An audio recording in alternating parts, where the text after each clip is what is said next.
Congratulations on the purchase of your new dryer. To make sure you have an outstanding delivery experience, please ensure the following before our arrival.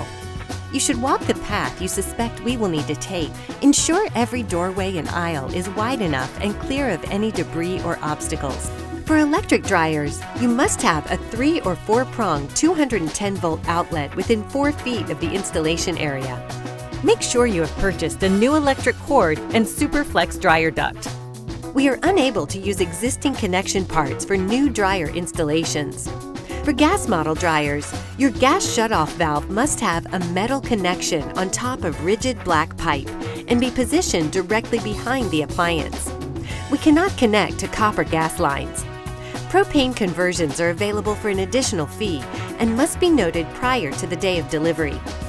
Ensure that a 3-prong 110-volt electrical outlet is within reach of the dryer's power cord, typically about 4 feet. You will need a new GasFlex connection line and SuperFlex dryer duct. Again, we cannot use existing connection parts for new appliance installations. If you plan to stack your washer and dryer, be sure to purchase the appropriate stacking kit and any other necessary parts. For dryers being mounted to a pedestal, make sure the pedestal is the correct matching unit for your dryer. Pedestals and stacking kits must be newly purchased and delivered with your new dryer. Lastly, please ensure your old appliance is empty so we can haul it away for you. We'll see you soon with your new dryer.